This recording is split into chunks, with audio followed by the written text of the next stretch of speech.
কর্ম। আল্লাহু আকবার, আল্লাহু আকবার। আবু বকর কান্দেন কেন? কোন কারণে কান্দেন? কোন জিনিস আপনাকে কাঁদায়? হযরত আবু বকর ডাক দিয়া কয়, আমার ভয় লাগে, আমার ভয় লাগে, আমার ভয় লাগে। আল্লাহর ভয়ে কান্দি, আল্লাহর ভয়ে কান্দি। হযরত আবু বকর খড়কুটা হাতে লইয়া কান্দে, চিৎকার কইরা কইরা কান্দে। আল্লাহু আকবার, আল্লাহু আকবার। চিৎকার করে করে কান্দে, খড়কুটা হাতে লইয়া কান্দে। জিজ্ঞেস করে, ওগো আবু বকর কান্দো কেন, কান্দো কেন? হযরত আবু বকর ডাক দিয়া কয়, এই খড়কুটার জান্নাত নাই, জাহান্নামও নাই। আমার জান্নাত আছে, জাহান্নাম আছে। জাহান্নামের আগুন যদি আমার গ্রাস করে ফেলায়, জাহান্নামের আগুন যদি আমার পাকড়াও করে ফেলায়, আমি আবু বকর জাহান্নামের আগুনটা কেমনে সহ্য করবো, কেমনে সহ্য করবো? আল্লাহু আকবার, আল্লাহু আকবার। সহ্য করতে পারুম না, এই কারণে কান্দি। আহ, কত ভয়ঙ্কর জাহান্নামের আগুন, কত ভয়ঙ্কর। জাহান্নামের আগুন সহ্য করার মতো ক্ষমতা কারো নাই। সাহাবা একরাম কান্দার জন্য ময়দান কায়েম করেছে, ময়দান। জামাতবদ্ধ অবস্থায় কাঁদছে। যে সাহাবীরা জান্নাতি, প্রত্যেকটা সাহাবী আল্লাহর জান্নাতি, আল্লাহর জান্নাতে চলে যাবে, সেই সাহাবীরা হাউ মাউ করে করে কাঁদছে, একত্রিত হয়ে কাঁদছে।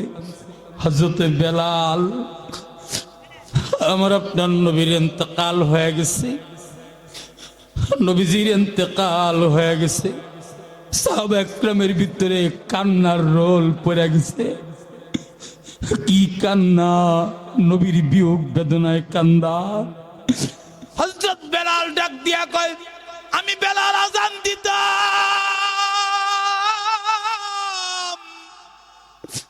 আমার আজানের পর আমার নবী ইমামতের দস্তদে দাঁড়ায়া ইমামতি করত। আমি বেলাল আজান দিতাম, আমার আজানের পরে আমার নবী ইমামতি করত। আমার নবী তো নাই, আমার নবী যে আজানের পরে ইমামতি করবে না, ওই মদিনায় আমি বেলাল থাকবো না, থাকবো না। আমি মদিনা ছাইরা চলে যাবো। কিতাব লেখে নবীর ইন্তেকালের পর হযরত বেলাল মদিনা ছাইরা শামে চলে গেলেন। খাদেমকে ডাক দিয়া বলে, খাদেম,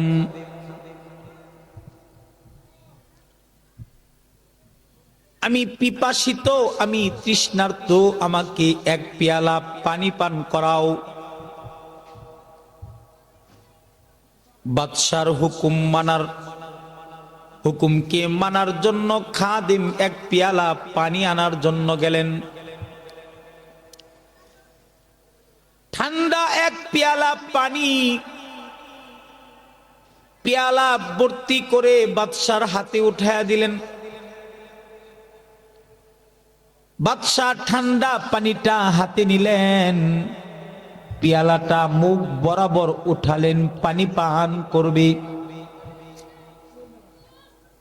এমত অবস্থায় উপস্থিত মজলিসের ভিতরে একজন বুজুর্গ ছিলেন। সেই বুজুর্গের নাম হলো বাহলুল। বাহলুল বাদশাকে ডাক দিয়া বলে, বাদশাহ নামদার, পানিটা পান করেন, তবে একটু পরে পান করেন। আমি একটা প্রশ্ন করব, এই প্রশ্নের জবাবটা আগে দিয়া নেন। বাদশাহ পানির পেয়ালাটা উপর থেকে নিচে নামায়া ফেললেন। বাহলুলকে ডাক দেয়া বলে, বাহলুল, কি তোমার প্রশ্ন? আগে প্রশ্ন করো, তারপর জবাব দিব, তারপর পানি পান করব। বাহলুল ডাক দিয়া বলে, জাহাপানা, প্রশ্নটা হলো কিছুক্ষণের জন্য ধরে নেন আপনি একটি মরুভূমির প্রান্তরে আছেন, চতুর্দিকে দু দু মরুভূমি, আকাশের সূর্যটা তার সবটুকু শক্তি ব্যয় করে জমিনে তাপ সৃষ্টি করতেছে, প্রচন্ড গরম, মরুভূমির প্রান্তর দিয়া আপনি হাঁটতেছেন, আপনার এমন পিপাসা লাগছে, এমন তৃষ্ণা লাগছে যে পানির পিপাসায় আপনার জিহ্বা শুকায়া গেছে, আপনার গলাটাও শুকায়া গেছে। একটু পানি খোঁজার জন্য ডান দিকে দৌড়ান, বাম দিকে দৌড়ান, পিছনের দিকে দৌড়ান, মাগার কোন জায়গায় পানি খুঁজে পান না। এত খুঁজাখুঁজি কিন্তু পানি কোন জায়গায় নাই। আপনি এমন তৃষ্ণার্ত, এমন পিপাসিত, ওই মুহূর্তে এক পিয়ালা পানি না পেলে আপনার জীবনটা বের হয়ে যায়। পানির পিপাসায় ছটফট করতে করতে আপনি মারা যান। এই কঠিন পরিস্থিতিতে পানির জন্য ছটফট করতেছেন, কোন জায়গায় পানি খুঁজা পাইতেছেন না। এমন একটা কঠিন পরিস্থিতিতে যদি কোনো একজন আগন্তুক হাতের ভিতরে ঠান্ডা পানি লয়া আপনার সামনে হাজির হয় আর আপনাকে ডাক দেয়া বলে, বাদশাহ তুমি পিপাসিত, তৃষ্ণার্ত, আমার কাছে এক পেয়ালা পানি আছে, যে পানিটা পান করলে পরে তোমার জীবন বাঁচে, নয়তোবা তুমি মারা যাইবা। আমি তোমারে এক পেয়ালা পানি দিব, বিনিময়ে তুমি আমারে কি দিবা? এহেন পরিস্থিতিতে আমি তোমাকে এক পেয়ালা পানি দিব, যে পানি পান করলে তোমার জীবন বাঁচবে, বিনিময়ে তুমি আমারে কি দিবা? বাদশাহ বাহলুলকে ডাক দিয়ে বলে, বাহলুল, এমন একটা কঠিন পরিস্থিতিতে এক পেয়ালার পানির বিনিময় যদি আমার কাছে চাই, তাহলে আমি আমার গোটা রাজ্যটা তার নামে লিখে দেব, এরপরেও তার কাছ থেকে এক পেয়ালা পানি পান করে আমি আমার জীবনটাকে বাঁচাবো। কত মূল্যবান সম্পদ পানি, কত দামি সম্পদ হলো পানি, কত বড় নিয়ামত পানি। বাহলুল ডাক দিয়া কয়, জাহাপানা, গভীর ভাবে একটা বার চিন্তা করে দেখেন, জন্মের পর থেকে আজ পর্যন্ত কলস কলস পানি পান করেছেন,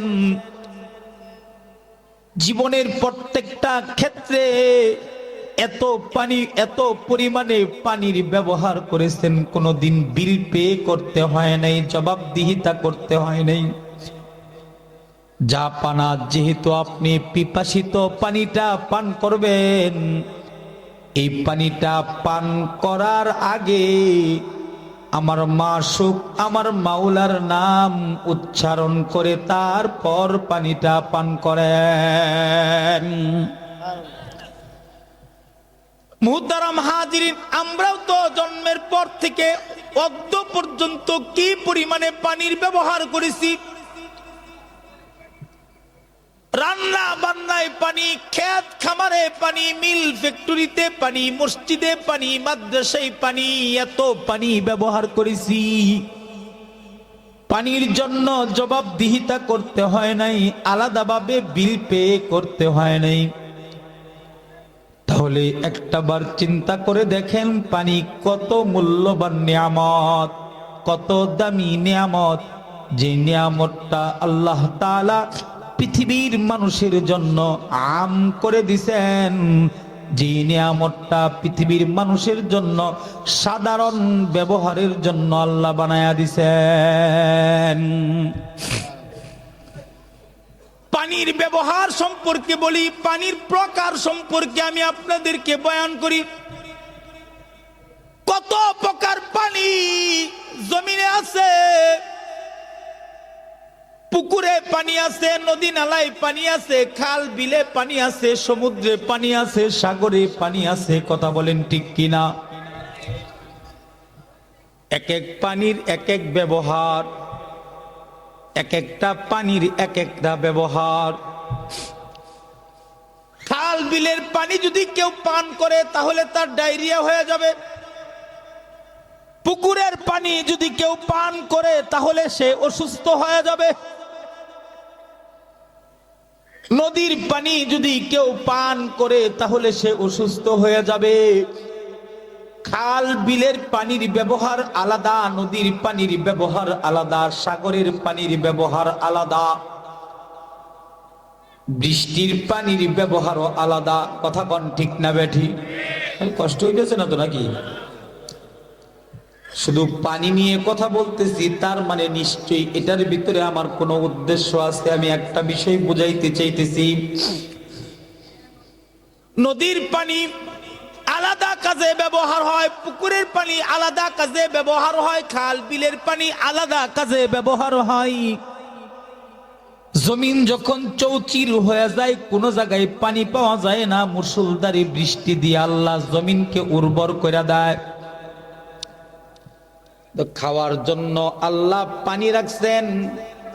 বলে গোলাম, মাটির নিচে আমি এমন একটা পানি রাখছি যে পানিটা তুমি পান করবা, যে পানির ভিতরে আমি ভিটামিন রাখছি, যে পানিটা আমি স্বচ্ছ রাখছি, পরীক্ষিত কইরা চেখে রেখে দিয়েছি। টিউবওয়েলের মাধ্যমে জমিনের নিচ থেকে পানিটা উঠায়া পানি পান করবা, তোমার তৃষ্ণা দূর হবে। আল্লাহু আকবার, জোরে বলেন আল্লাহু আকবার। তোমার পিপাসা দূর হবে, তোমার তৃষ্ণা দূর হবে। খাওয়ার পানি আলাদা রাখছেন, পিপাসা দূর করার জন্য, রান্না বান্না করার জন্য পানি টিউবওয়েলের মাধ্যমে নিচ থেকে আল্লাহ তার গোলামের জন্য ব্যবহার করছেন, রাখছেন আলাদা। এরকম ভাবে আরো বহুত প্রকার পানি আছে। এই সমস্ত পানির ভিতরে আরেকটা দামি পানি আছে, যে পানিটা হলো জমজমের পানি। কথা কোন ঠিক কিনা? এটা খালে বিলে পাওয়া যায় না, নদীতে সমুদ্রে মাটির নিচে পাওয়া যায় না, এটা নির্দিষ্ট একটা জায়গায় পাওয়া যায়। এটা সব জায়গায় পাওয়া যায় না, এক জায়গায় পাওয়া যায়। এটা একটা আশ্চর্য পানি, এটা একটা বরকতি পানি। এই পানিটার ভিতরে আল্লাহ আলাদা বরকত রাখছেন। অসুস্থতার জন্য শিফা রাখছেন, মনের আশা বাসা পূরণ করার জন্য মুনাজাতের মাধ্যমে এই পানিটা আল্লাহ রাখছেন। এই পানিটা শুধুই মাত্র কেবলমাত্র মক্কাতুল মুকাররমাতেই পাওয়া যায়। এই পানিটা শুধুই মাত্র কেবলমাত্র বাইতুল্লাহ শরীফেই পাওয়া যায়। এটা এমন একটা পানি, এই পানি পান কইরা কিবলার দিকে দাঁড়ায়া কেউ যদি বিসমিল্লাহ বলে পাঠ করে আল্লাহর কাছে কোনো মুনাজাত কইরা ফেলাই, কেউ যদি আল্লাহর কাছে দোয়া কইরা ফেলাই, ইয়াকিন আর বিশ্বাসের সাথে জমজম কূপের পানি পান করে কিবলার দিকে দাঁড়ায়া কেউ যদি আল্লাহর কাছে কোনো কিছু চায়া ফেলায়, আল্লাহ তাআলা এই জমজম পানির বরকতে বান্দার মনের সকল আশা পুরা করে দেয়। জমিনের ভিতরে একটা পানি, এটা একটা বরকতি পানি। আশ্চর্য, আল্লাহর রহমতের একটা পানি। বান্দার মনের ভিতরে যত আশা আছে, বান্দার মনের ভিতরে যত ধরনের ব্যথা আছে, পৃথিবীর কেউ এগুলা পুরা করতে পারবে না, একজন পারবে। চিৎকার মেরে ডাক দেয়া বলেন তিনি কে? হয় নাই মোহাব্বতের সাথে কলিজার ভিতর থেকে একটা ডাক দেয়া বলেন তিনি কে? আরেকটু জোরে বলেন তিনি কে? একসাথে বলেন আল্লাহু আকবার, আরো জোরে বলেন আল্লাহু আকবার। খুবই গুরুত্বপূর্ণ কয়েকটি কথা সামনে আসতেছে, গভীরভাবে খেয়াল করেন। হযরত আব্দুল্লাহ ইবনে আব্বাস রাদিয়াল্লাহু আনহু বলেন, আমি যখনই বাইতুল্লাহ শরীফে প্রবেশ করতাম, জমজম কূপের পাশে গিয়া দাঁড়ায়া জমজম কূপের ভিতর থেকে আমি কিছু পানি উত্তোলন করতাম। পেয়ালা ভর্তি পানি লয়া আমি কিবলার দিকে দাঁড়ায়া পানিটা পান করতাম আর আল্লাহর কাছে দোয়া করতাম, আল্লাহুম্মা ইন্নী আসআলুকা ইলমান নাফিআ ওয়া রিজকান ওয়াসিআ। হযরত আব্দুল্লাহ ইবনে আব্বাস বলেন, জমজম কূপের পানি পান করে আমি আল্লাহর কাছে দোয়া করেছি, আমার দোয়া আল্লাহ কবুল করেছে। এই কারণে এত পরিমাণে এলেম আল্লাহ আমাকে দিয়েছে, প্রশস্ত এলেম আল্লাহ পাক আমাকে দান করেছে, উপকারী এলেম আমাকে আল্লাহ পাক দান করেছে, এবং প্রশস্ত রিজিক আমাকে দান করেছে, এবং মৃত্যুর আগ দিন পর্যন্ত আল্লাহ তাআলা আমাকে সুস্থতার নিয়ামত দান করেছে। ও ভাই, খুব গভীরভাবে খেয়াল করবা। উঁচু মাপের একজন বুজুর্গ বৃদ্ধ হয়ে গেছে, তার বাচ্চা কাচ্চা হয় না, হজ্জে বাইতুল্লাহ চলে গেছে। জমজম কূপের পানি হাতে নিয়ে কিবলার দিকে দাঁড়ায়া আল্লাহ পাকের কাছে দোয়া করতেছে, ওগো আল্লাহ, পৃথিবীর কোন ডাক্তার কবিরাজ হাকিম সন্তান দিতে পারে না, সন্তান দেওয়ার মালিক একমাত্র তুমি আল্লাহ। তবে তোমার নবী বলেছে, জমজম কূপের পানি পান করে যদি কেউ দোয়া করে তাহলে তার দোয়া কবুল হয়। ওগো আল্লাহ, এই যে জমজম কূপের বরকতি পানি পান করে আমি তোমার কাছে দোয়া করতেছি, তুমি আমাকে রব্বি হাবিলি মিনাস সলিহিন, একটা নেককার সন্তান দান করো। মুহতারাম হাজিরিন, এই ব্যক্তি কিবলার দিকে দাঁড়ায়া জমজমের পানি পান করে আল্লাহর কাছে দোয়া করলো, আল্লাহ তাআলা তার দোয়া কবুল করে বৃদ্ধ বয়সেও একটা সন্তান দিয়া দিলেন। সন্তান দেওয়ার মালিক কে?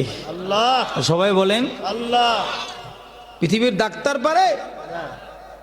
পৃথিবীর কোন ক্ষমতাশালী ব্যক্তি পারে? টাকাওয়ালা পারে? না। পীর বাবাই পারে? মাজারে পারে? না।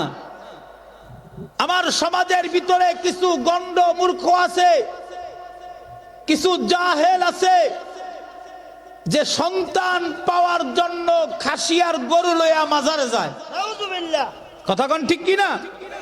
মাজারে যায়, মাজারে গিয়া চায়, তবে মাজারের কোন যোগ্যতা ক্ষমতা নাই সন্তান দেওয়ার, পৃথিবীর কোন পীরের ক্ষমতা নাই, কোন ব্যক্তির ক্ষমতা নাই, সন্তান শুধুই মাত্র কেবলমাত্র একজনে দেন, তিনি কে?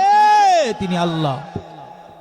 এ কারণে আমি আমার বক্তব্যের ভিতরে একথা পরিষ্কার ভাষায় বলি যে আমার এই 56,000 বর্গ মাইলের ভিতরে, আমার এই 68,000 গ্রামে, আমার এই লাল সবুজের দেশে এমন কিছু মাজার আছে যে মাজারগুলোর ভিতরে মদ আর গাঞ্জার আড্ডা বসানো হয়।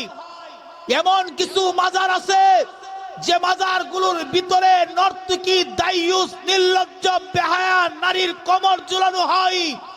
এমন কিছু মাজার আছে যে মাজারগুলোর ভিতরে মানুষের কাছ থেকে পীর সেজদা নেয়। পরিষ্কার ভাষায় বলতে চাই, আমার এই উলামাদের দেশে, লাল সবুজের দেশে এমন মাজার দরকার নেই।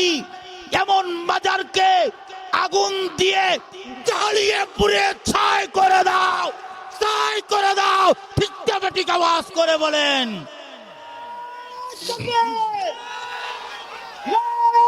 আকবার বন্ধুদের আস্তানা বন্ধুদের আস্তানা নারায়ে তাকবীর কথা ঠিক কি না? আরো জোরে বলেন। যে মাজারগুলোর ভিতরে সেজদা হয় এগুলো মাজার নয়, শিরকের আড্ডাখানা। যে মাজারগুলোর ভিতরে নর্তকীর কমর ঝুলানো হয় এগুলো মাজার নয়, যাত্রার আড্ডাখানা। এমন মাজার বাংলার জমিনে দরকার নাই। ভেঙে চুরে চুরমার করে দাও, চুরমার করে দাও। ঠিক আওয়াজ করে বলেন।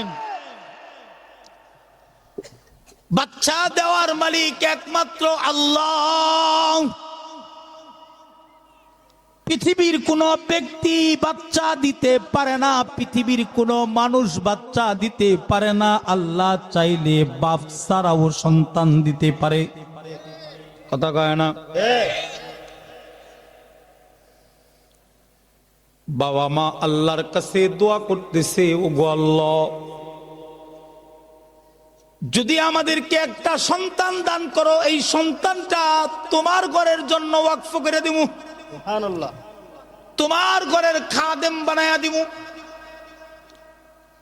আল্লাহ পাক একটা সন্তান দান করলেন, কন্যা সন্তান। তার নাম রাখা হলো মারিয়াম। নাম কি রাখা হয়েছে? মারিয়াম। গভীরভাবে খেয়াল করো মুসলমান। বাপ মা এই সন্তানটাকে মসজিদের কাজে লাগায়া দিলেন। মসজিদের এক কোনায় একটা হুজরাখানার ভিতরে থাকে, ইবাদত বন্দিগি করে। এই কারণে আল্লাহর কাছে কেউ যদি সন্তান চায় তাহলে এভাবে চাইবে, রব্বি হাবিলি মিনাস সলিহিন, রব্বি হাবিলি মিনাস সলিহিন। নাম রাখা হয়েছে মারিয়াম। হুজরাখানার ভিতরে থাকে, একা একা ইবাদত বন্দেগী করে। নিজের চেহারা পৃথিবীর অন্য কোন পরপুরুষ দেখে না। তাকওয়ার বুজুর্গ কোন জায়গায় এমন একটা পর্যায়ে গিয়া পৌঁছেছে যে তার তাকওয়া আসমান থেকে তার খাবারের ফয়সালা করে দেয়। সুবহানাল্লাহ। গান বেমৌসুমি খাবারের ফয়সালা হয়।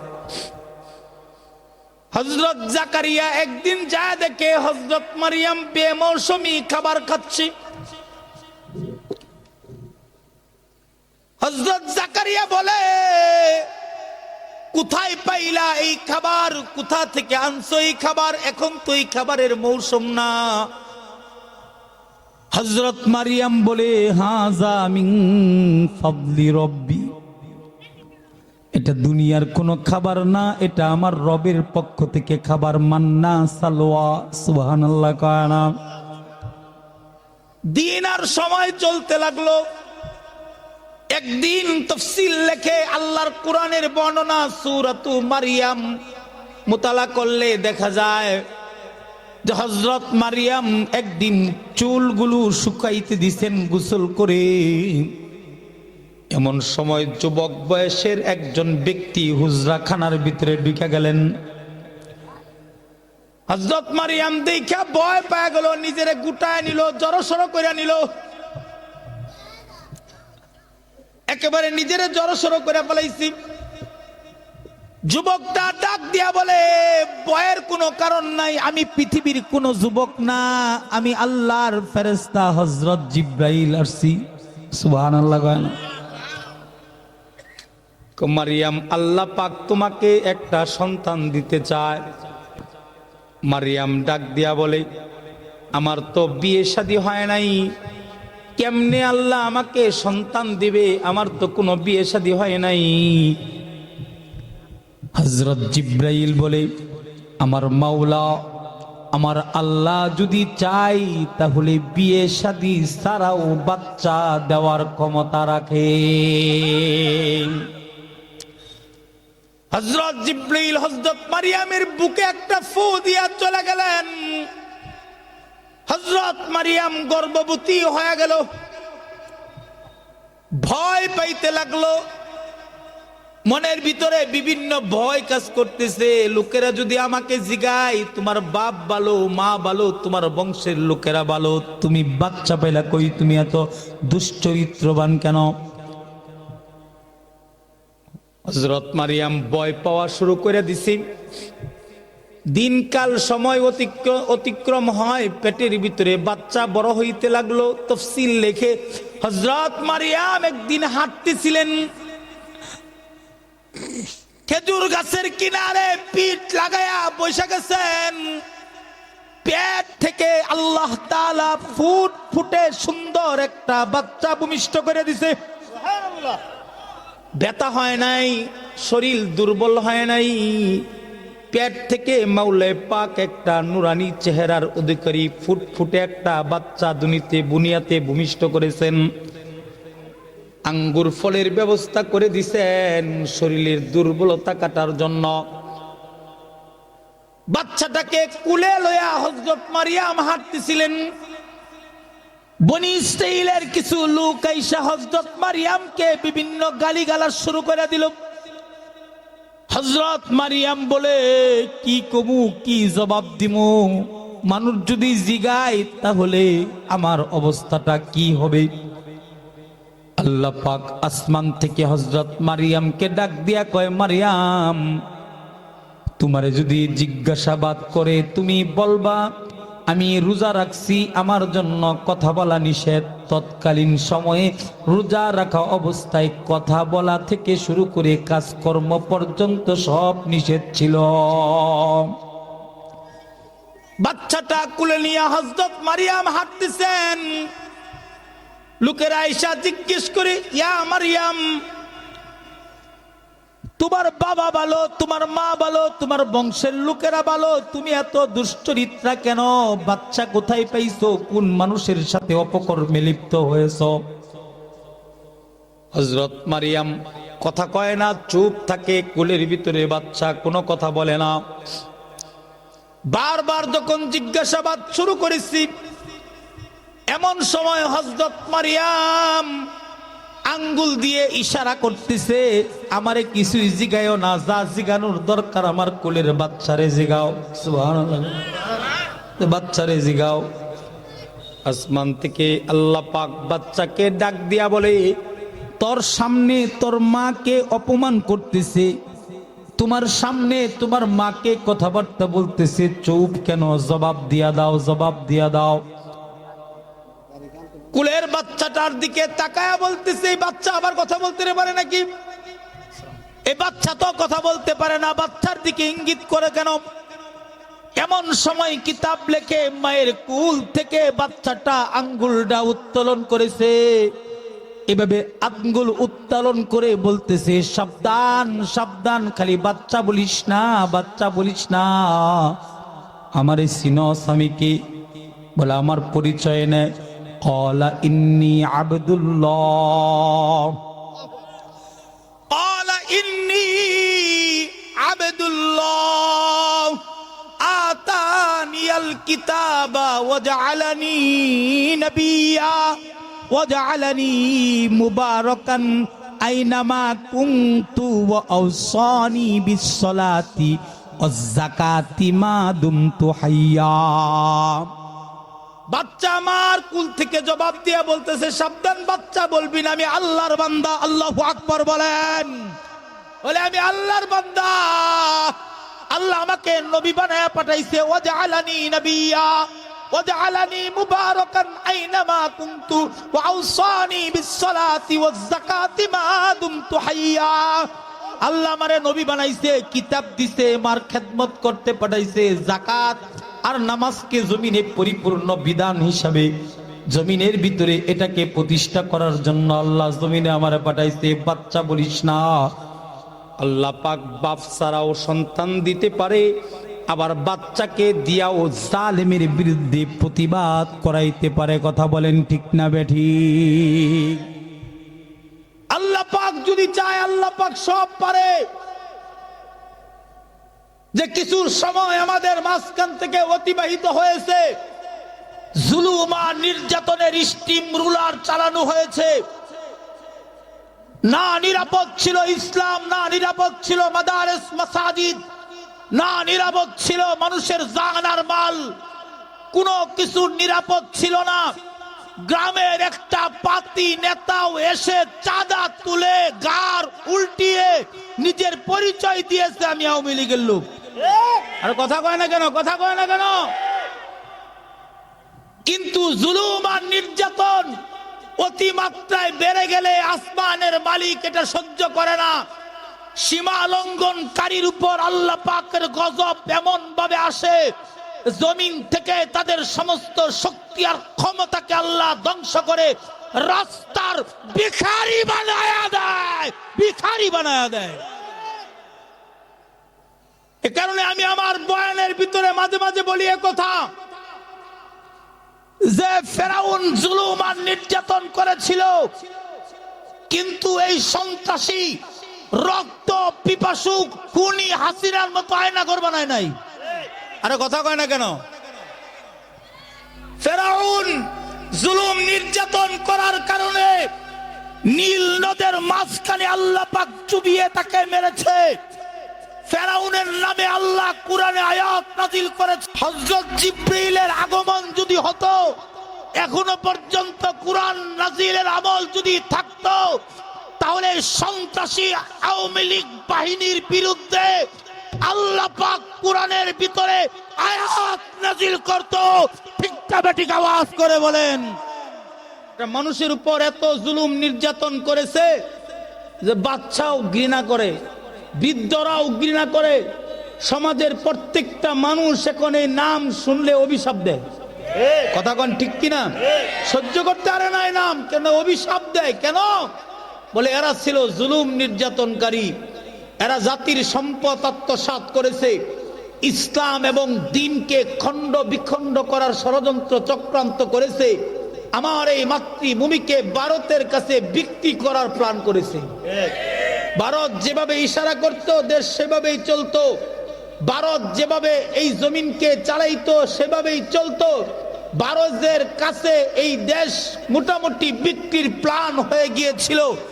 কিন্তু আলেম উলামাদের চোখের পানি, আলেম উলামাদের জেল খাটার সেই ত্যাগ কুরবানির মাধ্যমে এই জালেমদেরকে বাংলার জমিন থেকে বিদায় জানিয়েছে আল্লাহ পাক।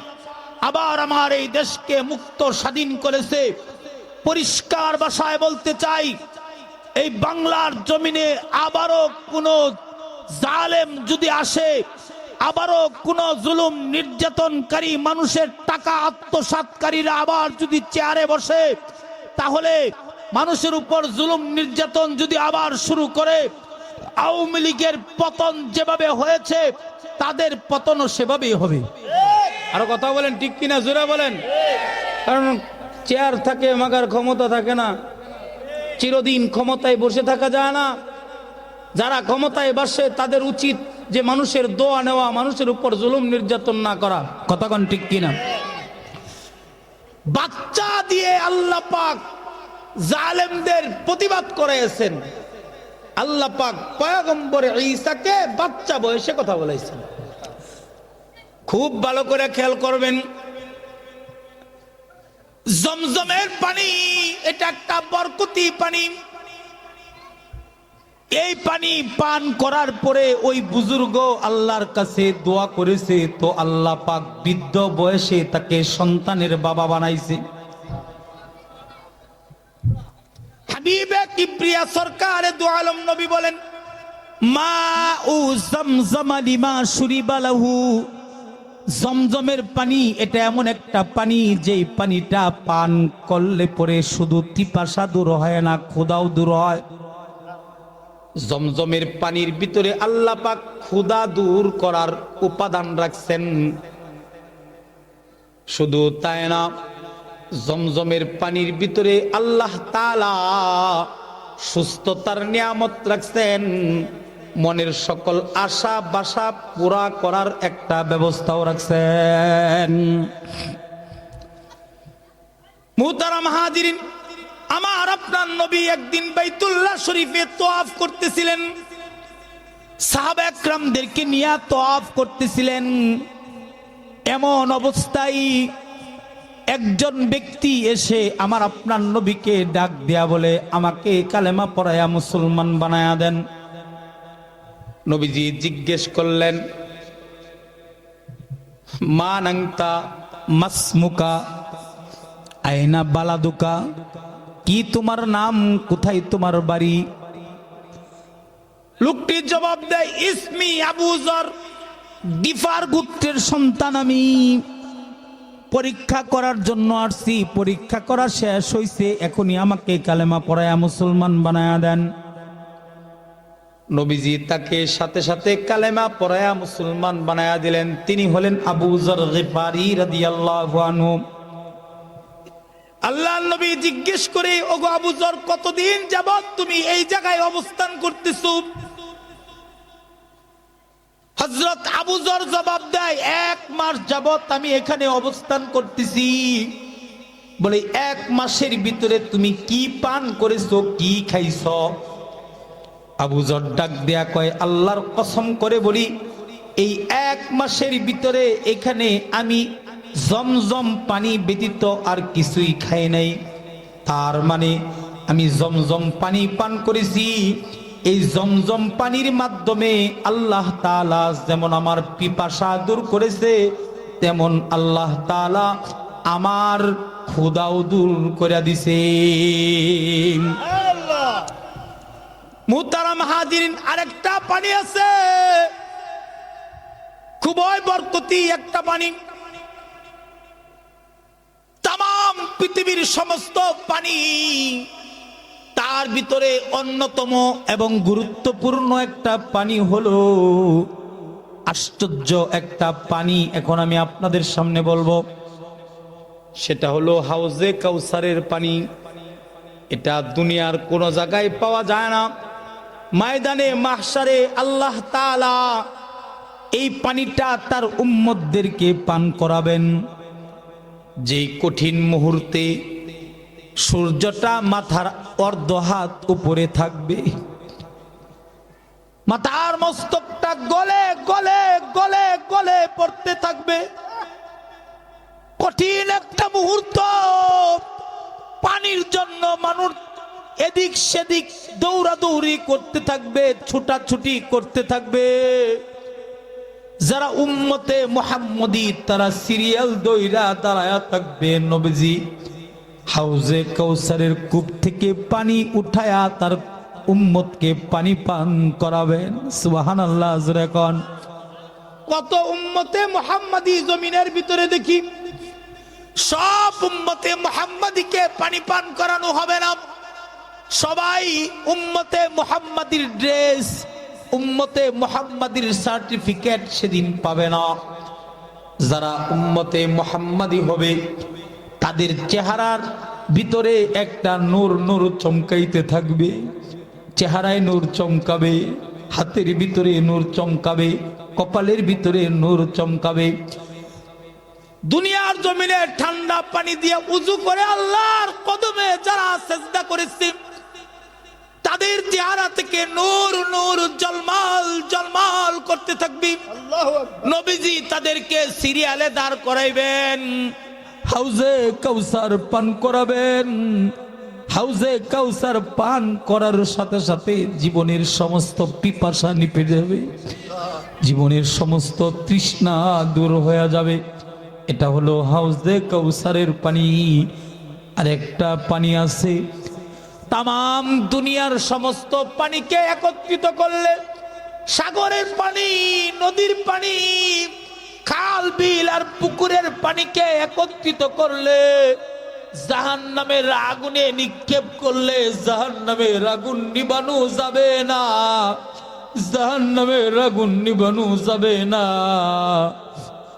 পৃথিবীর কোনো পানি দিয়া জাহান্নামের আগুন নিবানো যায় না। তো জমিনের ভিতরে এমন একটা পানি আছে, যেই পানিটা বড় দামি পানি। ওই পানির মাধ্যমে আল্লাহ তাআলা জাহান্নামের আগুনটা নিভায়া দেয়। মুহতারাম হাজিরিন, খুব ভালো করে খেয়াল করেন। ময়দানে মাহশারে আমার আপনার নবী আল্লাহর কদমে সিজদায় পড়ে পড়ে কাঁদতে থাকবেন, কাঁদতে থাকবেন। দুনিয়াতেও কাঁদছেন, এত পরিমাণে কাঁদছেন, এত পরিমাণে কাঁদছেন।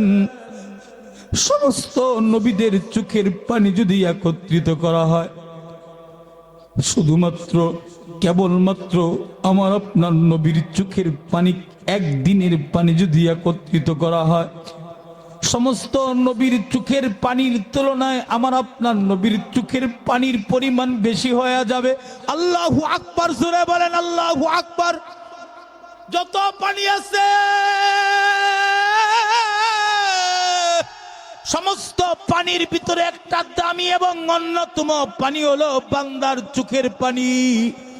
বান্দার চোখের পানির এত মূল্য, এত দাম, এটার যে কত কদর দুনিয়াতে কেউ বুঝতে পারবে না। মানুষ তো আজকে চোখের পানি শুকায়া ফেলাইছে। মানুষের ভিতরে কান্নার আমল নাই, তবে মানুষের ভিতরে এখন হাসার আমল আছে। কথা বলেন ঠিক কিনা? মানুষ দোকানে বইসা হাসে, টিভি দেখে হাসে, কৌতুক শুই না হাসে। 4-5 জন বন্ধু বান্ধব একত্রিত হয়ে গল্প কাহিনী বইলা বইলা হাসে, কিন্তু কান্দার লোক নাই, কাঁদে না কেউ, চোখের পানি ছাড়ে না কেউ, আল্লাহর ভয়ে কাঁদে না কেউ, আল্লাহর মহাব্বতে কাঁদে না কেউ, আল্লাহর প্রেম সাগরে ডুব দিয়া চোখের পানি ছাড়ে না কেউ। মা মারা গেলে কান্দে, বাবা মারা গেলে কান্দে, সম্পদ পানিতে তলিয়ে গেলে কান্দে, এরকম মাল সামানা আগুনে পুড়া গেলে কান্দে, সন্তান মারা গেলে কান্দে। কেউ জিকির করে কান্দে না, বয়ান শুই না কান্দে না, তেলাওয়াত করে কান্দে না, শেষ রাত্রে কান্দে না। ভাইরে, এই কান্দাটা আল্লাহর কাছে এত পছন্দনীয়, এত পছন্দনীয়, যে কান্দার যোগ্যতা হাসিল করেছে, যে কান্দার মতো একটা যোগ্যতা অর্জন করেছে, এই কান্দা কেঁদে দেওয়া লোকটার দাম আল্লাহর কাছে এত বেশি যে আল্লাহ তাআলা এই কানলেওয়ালা ব্যক্তিকে মাফ করে জাহান্নামের আগুনটা তার জন্য হারাম বানায়া দেয়। মুহতারাম হাজিরিন, চোখের পানির আলাদা দাম আছে। ও ভাই, প্রতিদিন বয়ান শুনি, প্রতিদিন মাহফিলে যাই, আজকেও মাহফিলে আসছি। এই দিল খুশা মাহফিলে আপনাদের পায়ে হাত দিয়া বলি, ওদেরকে অনুরোধ জানাই, আসেন একসাথে একটু কান্দি, কান্দি আল্লাহর জন্য, একটু কান্দি, আল্লাহর মহাব্বতে আসেন না, একটু কান্না করি। কান্না আসে না, মুখ বাঁকা করে দাও। কান্না আসে না, কান্নার বান করে ফেলাও। হাইরে, এটাও যদি আল্লাহ কবুল করে লাই, তোমার দাম বেড়ে যাবে, তোমার মর্যাদা বেড়ে যাবে। আমার আপনার নবীর জিন্দিগিতে কোনো গুনাহ নাই, তিনি নিষ্পাপ, তিনি মাসুম। নবীজি কোনো গুনাহ করে নাই, তার জন্য আল্লাহর জান্নাত অবধারিত। নবীজির কোনো গুনাহ নাই, তা জাহান্নামের আগুন আমার আপনার নবীকে স্পর্শও করতে পারবে না। কিন্তু নবীজির গোটা জিন্দিগির ভিতরে একটি বারের জন্য অট্ট হাসি খোঁজা পাওয়া যায় না। নবীজি খালি কান্দে, কান্দে, কান্দে। রাতের অন্ধকারে যায় নামাজে দাঁড়ায়া দাঁড়ায়া কান্দে, পাটা কলা গাছের মতো ফুলা যায়, এত পরিমাণে কান্দে, এত পরিমাণে কান্দে। আম্মা জান ডাক দিয়ে বলে, আমি আমার নবীর কান্না দেখছি। আমি জিগাই, পয়গম্বর কান্দেন কেন? নবীজি ডাক দিয়া কয়, আল্লাহর মহাব্বতে কান্দি, আল্লাহর ভালোবাসায় কান্দি, আল্লাহর ইশকের সাগরে ডুব দিয়া কান্দি। এত পরিমাণে নবী কাঁদে। হযরত আবু বকর কান্না করে। কান্না কারে কয়, কান্না কারে কয়? অথচ উম্মতের ভিতরে সবচাইতে দামি মানুষ হযরত আবু বকর। আসমানের যতগুলো তারকা হযরত আবু বকরের নেকি ততগুলো। হযরত আবু বকর পুরুষদের ভিতরে সর্বপ্রথম মুসলমান। নবীর পরে যার মর্যাদা তার নাম আবু বকর। জান্নাতের 8 দরজা সজ্জিত হয়ে যাকে ডাকবে তার নাম আবু বকর। এই হযরত আবু বকর রাস্তা দিয়া হাঁটে আর চিৎকার করে করে কান্দে, হাউ মাউ করে করে কান্দে, বাচ্চাদের মতো শব্দ করে করে কান্দে কান্দে। কেউ কেউ জিজ্ঞেস করে, ওগো আবু বকর কান্দেন কেন? কোন কারণে কান্দেন? কোন জিনিস আপনাকে কাঁদায়? হযরত আবু বকর ডাক দিয়া কয়, আমার ভয় লাগে, আমার ভয় লাগে, আমার ভয় লাগে, আল্লাহর ভয়ে কান্দি, আল্লাহর ভয়ে কান্দি। হযরত আবু বকর খড়কুটা হাতে লইয়া কান্দে, চিৎকার কইরা কইরা কান্দে, আল্লাহু আকবার, আল্লাহু আকবার, চিৎকার করে করে কান্দে, খড়কুটা হাতে লইয়া কান্দে। জিজ্ঞেস করে, ওগো আবু বকর কান্দো কেন, কান্দো কেন? হযরত আবু বকর ডাক দিয়া কয়, এই খড়কুটার জান্নাত নাই, জাহান্নাম নাই। আমার জান্নাত আছে, জাহান্নাম আছে। জাহান্নামের আগুন যদি আমার গ্রাস করে ফেলায়, জাহান্নামের আগুন যদি আমার পাকড়াও করে ফেলায়, আমি আবু বকর জাহান্নামের আগুনটা কেমনে সহ্য করবো, কেমনে সহ্য করবো? আল্লাহু আকবার, আল্লাহু আকবার, সহ্য করতে পারুম না, এই কারণে কান্দি। আহ, কত ভয়ঙ্কর জাহান্নামের আগুন, কত ভয়ঙ্কর জাহান্নামের আগুন, সহ্য করার মতো ক্ষমতা কারো নাই। সাহাবে একরাম কান্দার জন্য ময়দান কায়েম করেছে, ময়দান জামাতবদ্ধ অবস্থায় কাঁদছে। যে সাহাবীরা জান্নাতি, প্রত্যেকটা সাহাবী আল্লাহর জান্নাতি, আল্লাহর জান্নাতে চলে যাবে, সেই সাহাবীরা হাউ মাউ করে করে কাঁদছে, একত্রিত হয়ে কাঁদছে। হযরতে বেলাল, আমার আপনার নবীর ইন্তেকাল হয়ে গেছে, নবীজির ইন্তেকাল হয়ে গেছে। সাহাবা একরামের ভিতরে কান্নার রোল পড়ে গেছে। কি কান্না, নবীর বিয়োগ বেদনায় কান্দা। হযরত বেলাল ডাক দিয়া কয়, আমি বেলাল আজান দিতাম,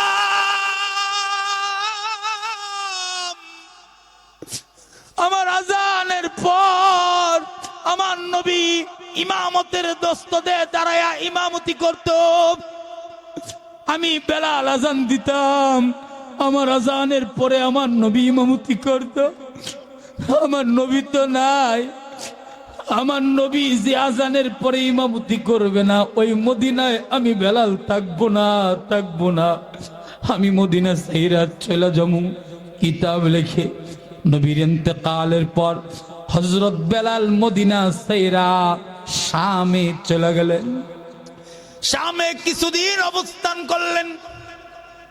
কিছুদিন অবস্থান করার পরে হঠাৎ করে একদিন বেলালকে ঘুমের ঘরে আমার নবী ডাকতেছে।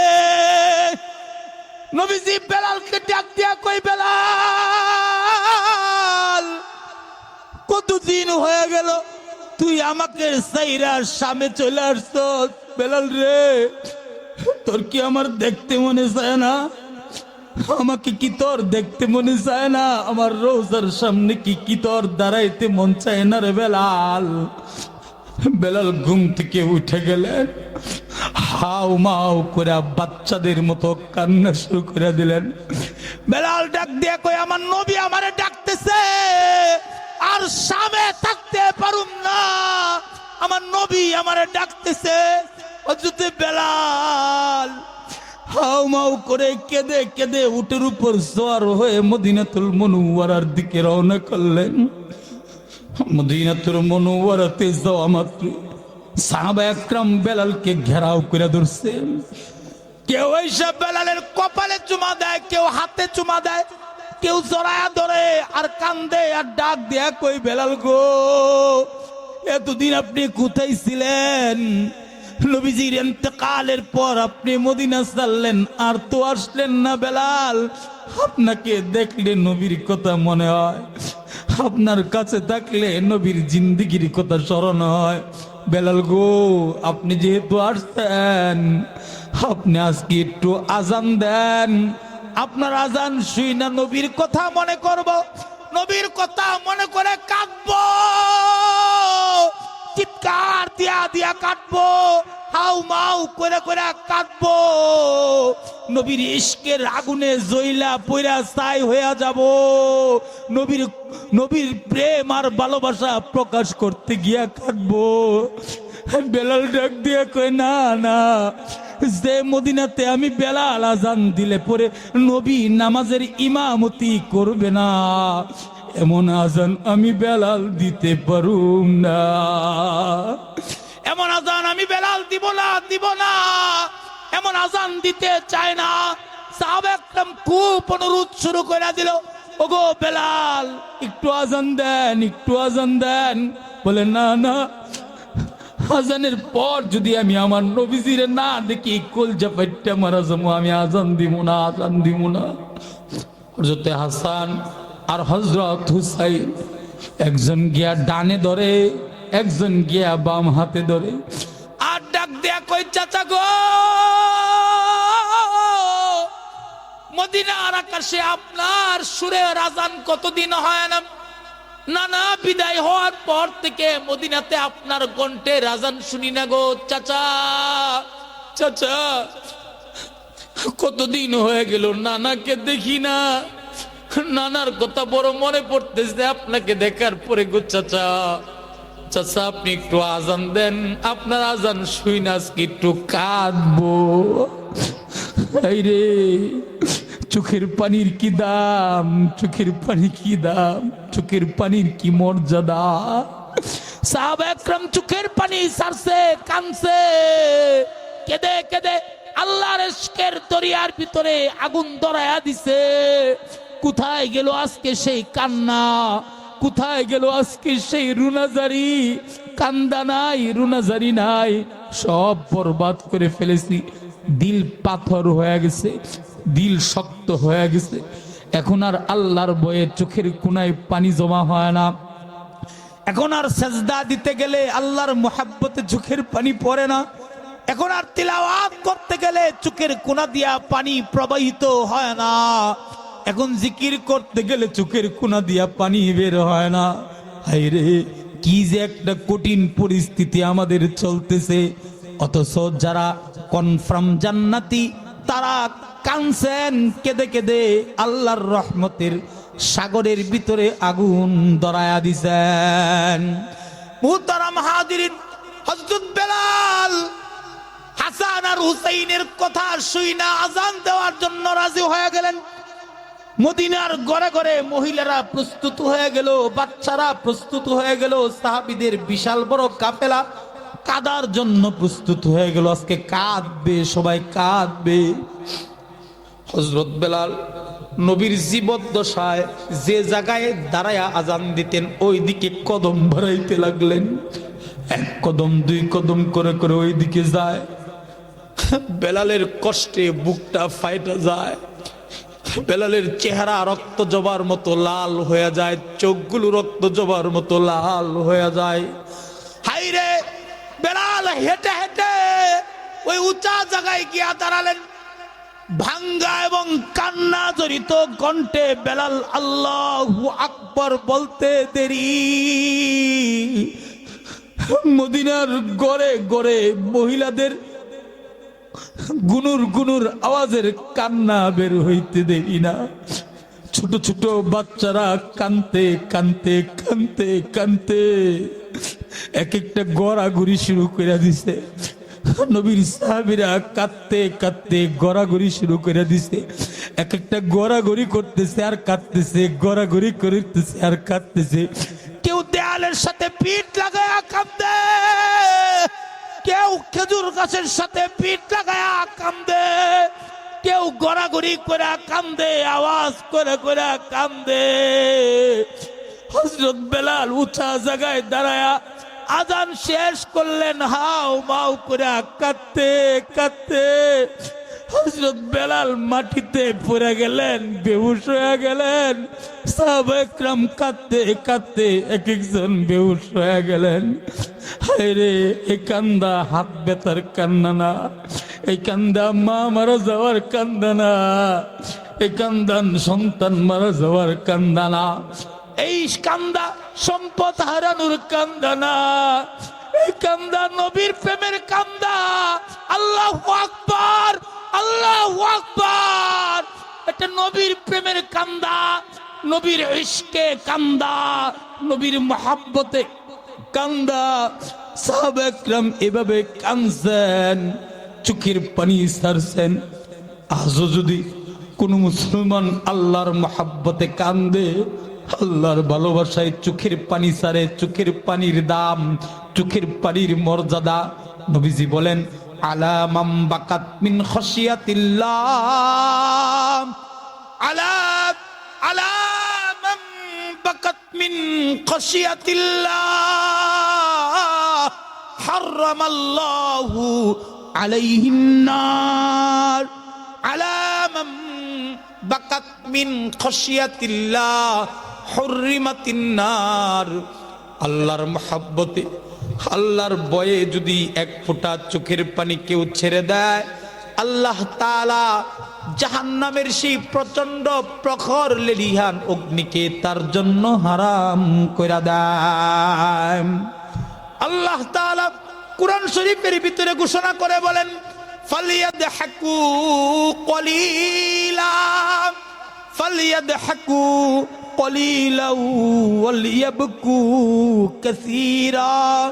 ও আমার বান্দারা, হাসবি কম, কাঁদবি বেশি। নবীজি বলেন, লা তুহসিরিদ দিহক ফাইন্না কাসরাতাদ দিহকি তুমিতুল কলব। সাবধান, হাসবি না, হাসবি না। বেশি হাসলে দিল মরে যায়, দিল পাথর হয়ে যায়।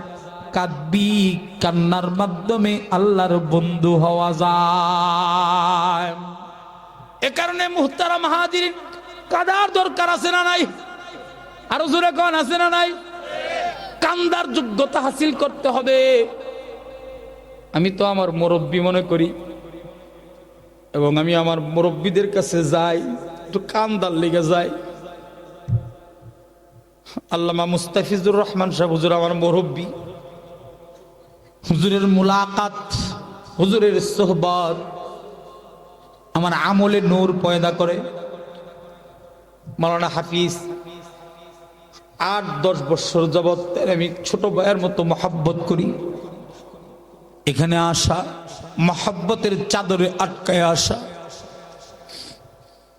আল্লাহ পাক এই মাহফিলকে ভরপুর কবুল করুন, বলে না আমি। আল্লাহ এই এলাকাবাসীকে কবুল মঞ্জুর করেন।